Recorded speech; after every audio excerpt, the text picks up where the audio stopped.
Olá pessoal, sejam bem-vindos mais uma vez. Eu sou o professor Sérgio Sarquis, professor de raciocínio lógico aqui pela Rede Atualizar.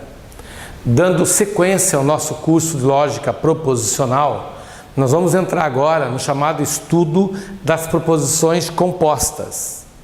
Então lá atrás nós vimos que as proposições elas se dividem em proposições simples e proposições compostas. Muito bem. Para ser uma proposição composta, é necessário que você tenha, no mínimo, duas proposições simples. Claro, duas ou mais. Tendo no mínimo duas proposições simples, eu terei uma proposição composta. Por exemplo,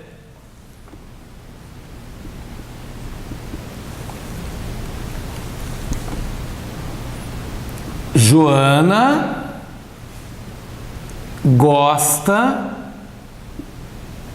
de frutas. Isso é uma proposição simples. Pedro gosta de carne. Essa é outra proposição simples. Então eu tenho aqui duas proposições simples. Mas calma. Do jeito que está aqui no quadro, elas ainda não se transformaram numa proposição composta. Por quê? Porque para ela se transformar numa proposição composta, deve existir entre as duas proposições simples um elemento chamado de conectivo. Conectivo. A existência desse conectivo é fundamental para que eu pegue duas proposições simples e forme uma composta. Conectivo esse chamado de conectivo lógico. Então, para que você tenha uma proposição composta, você deve ter no mínimo duas proposições simples interligadas por um conectivo lógico. E quais são e quantos são esses conectivos lógicos? Então, nós sabemos que os conectivos lógicos, eles são em número de 5. Então nós temos 5 conectivos possíveis de serem utilizados na construção dessa proposição composta. Quais são esses 5 conectivos lógicos? Então nós temos um primeiro chamado de disjunção não exclusiva,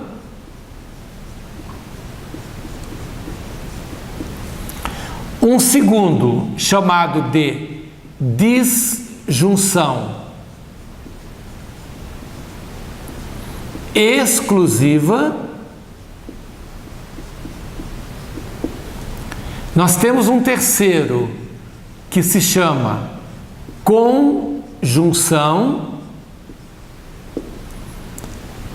Nós temos um quarto que é a condicional e um quinto e último conectivo que é a bicondicional.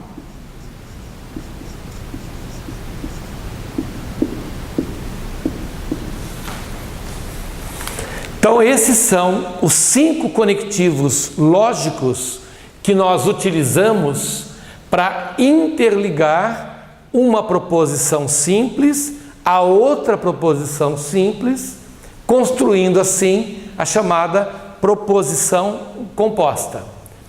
Cada um desses 5 conectivos, eles têm um significado lógico, eles têm uma maneira de se representar, uma maneira de simbolizar. Vamos com mais detalhe olhar cada um deles. Por exemplo, o primeiro que nós falamos aí é a nossa disjunção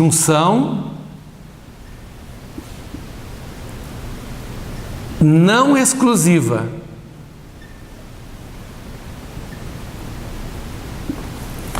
A disjunção não exclusiva é o nosso ou, cujo símbolo será esse daqui. Então, todas as vezes que eu interligar uma frase através do ou, em linguagem lógica, em símbolos lógicos, eu vou representar assim. E é assim que nós vamos ler, ó, P ou que. Então, por exemplo, Joana gosta de frutas, é a minha frase P. Pedro gosta de carne, é a minha frase que. Se entre elas eu posicionar o ou, eu terei então uma proposição composta cuja leitura é feita da seguinte forma: P ou que. Perfeito? Segundo caso, nós temos um outro conectivo que é a disjunção exclusiva.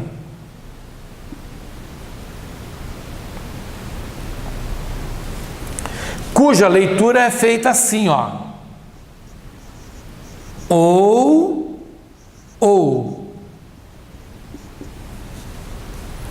E em termos de símbolo, é o V com um tracinho embaixo, famoso underline.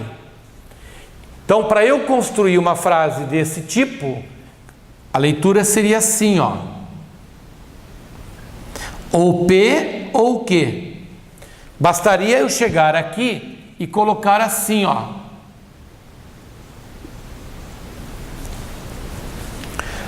Ou Joana gosta de frutas, ou Pedro gosta de carne.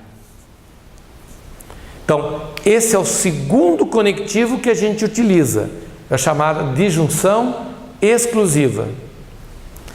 Simbologia, V com underline. Leitura, ou P ou que. Terceiro, nós temos a nossa conjunção, cuja representação é o e, e cujo símbolo é o V de ponta cabeça. Se você der uma invertida no ou, ele vira o e. Então, como é que nós construímos uma frase utilizando o e? Muito simples. Eu venho aqui e substituo pelo e. Aliás, na língua portuguesa, na gramática da língua portuguesa, o e também recebe o nome de conjunção, certo? Então a leitura seria assim: Joana gosta de frutas e Pedro gosta de carne. Então, em linguagem lógica, nós representamos assim, ó. P e que. Perfeito? Quarto conectivo. Esse quarto conectivo talvez seja o mais importante de todos. É a nossa condicional, cuja representação é se, então.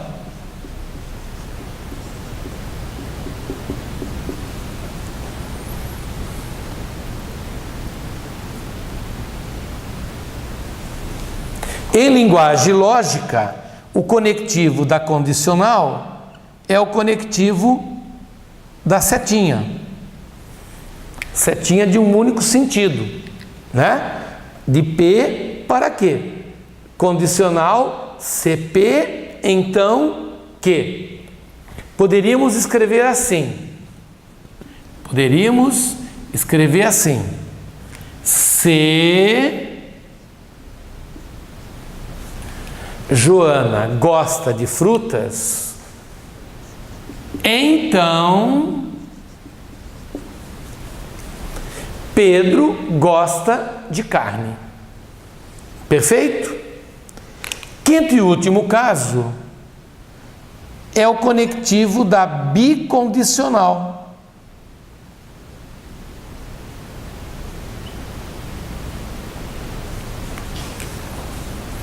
Que é o C, somente C.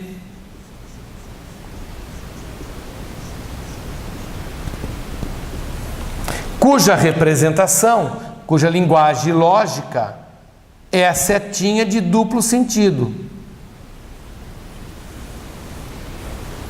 É a seta de duplo sentido.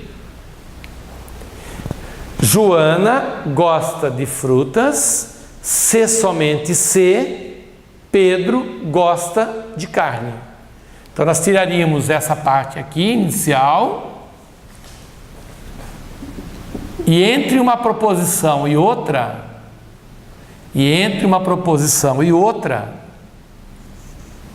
nós inserimos o C e somente C.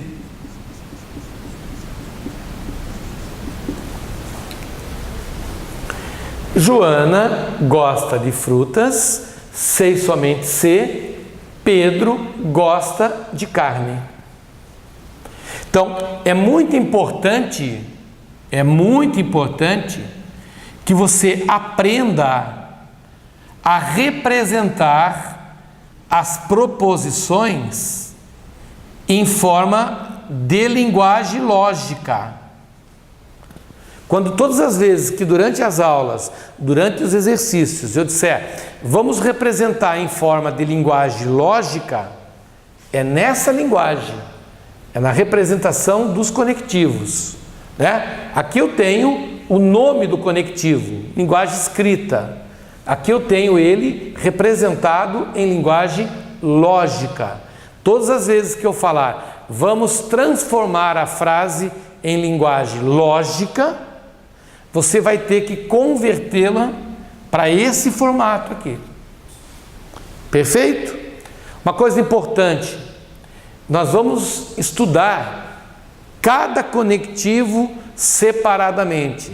Ou seja, nós vamos analisar conectivo por conectivo e aprender como que se avalia se tal frase é verdadeira ou falsa.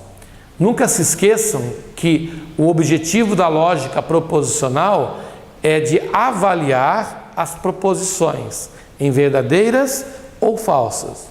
Assim como eu posso avaliar uma proposição simples, eu também posso avaliar uma proposição composta. E essa avaliação depende do conectivo que está sendo utilizado. Perfeito? O que nós estamos fazendo agora é apenas te colocando em contato com os 5 conectivos que formam as proposições compostas. Para ela ser uma proposição composta, ela tem que estar interligada, tem que ter 2 proposições simples no mínimo, interligadas por um conectivo. E esses conectivos são esses 5 que estão aqui no quadro. Perfeito? Vamos ver um exemplo.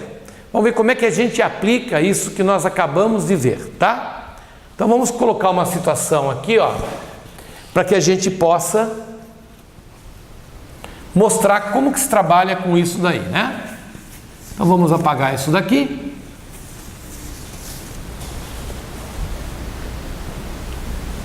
Vamos colocar assim, ó, um exemplo.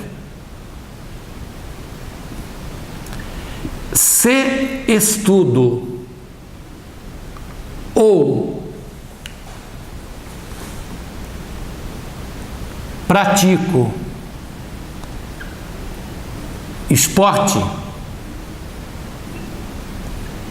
então sou uma pessoa, vamos colocar assim, ó, feliz. Então nós estamos diante de uma proposição, de uma sentença que diz que se estudo ou pratico esporte, então sou uma pessoa feliz. A leitura dessa frase nos leva a concluir que nós estamos diante de 3 proposições simples. Se não, vejamos. Estudo é uma proposição. Vamos chamá-la P. Pratico esporte, outra preposição. Vamos chamá-la de quê? Sou uma pessoa feliz, uma terceira proposição. Vamos chamá-la de R. Então, como eu tenho no mínimo 2 proposições simples, eu estou diante de uma proposição composta. Vamos transformar essa proposição composta em linguagem lógica. Então, eu estou aqui em linguagem escrita, né, em linguagem corrente, e eu quero transformá-la numa linguagem lógica. Então eu penso assim, ó. Aqui eu tenho o conectivo se, então. E o conectivo se, então, ele é traduzido pela setinha de um único sentido. Então, aqui está o conectivo se, então. Entre o se e o então, eu tenho a frase P interligada à frase que pelo conectivo ou. Então nós temos aqui, ó, o conectivo ou, cuja simbologia é assim. Então eu digo em linguagem lógica, a frase proposta por ele é P ou que, então R.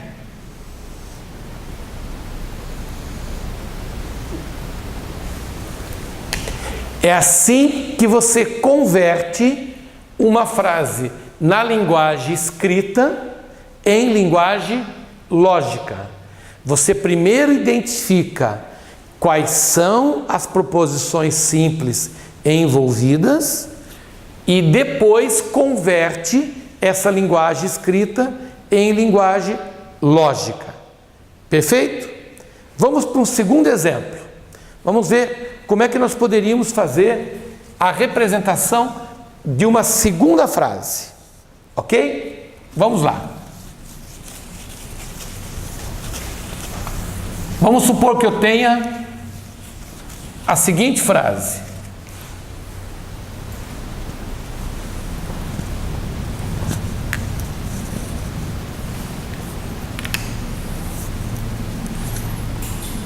Heloísa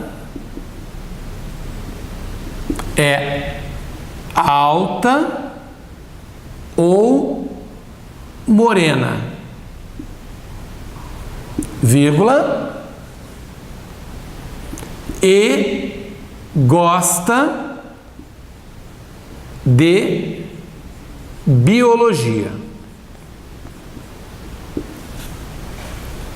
Então nós temos aí a frase composta, dita da seguinte maneira: que Heloísa é alta ou morena, vírgula, e gosta de biologia.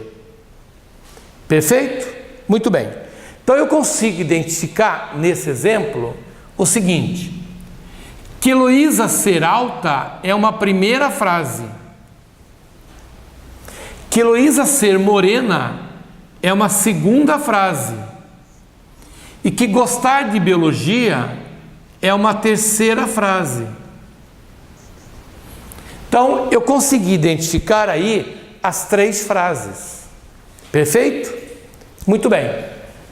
Entre a primeira e a segunda frase, existe um ou. Então, isso transformado em linguagem lógica seria P ou Q. Agora, observe a existência de uma vírgula aqui. Essa vírgula está separando a parte inicial da proposição da parte final. Então, em termos de linguagem lógica, nós colocamos, por exemplo, um parênteses aqui. E aí entra o conectivo E. E o quê? E R. Heloísa é alta ou morena e gosta de biologia. Então, é muito importante que você adquira essa prática de transformar a linguagem escrita na linguagem lógica. Mais para frente, nós vamos aprender a trabalhar com a tabela verdade. Nós vamos aprender a verificar se uma proposição é uma tautologia, se ela é uma contingência, se ela é uma contradição. Nós vamos aprender a resolver problemas de equivalências lógicas. E essa maneira de representar a frase facilita demais você chegar na resposta. Então é muito importante mesmo que você saiba como se transforma a linguagem escrita em linguagem lógica. Ok?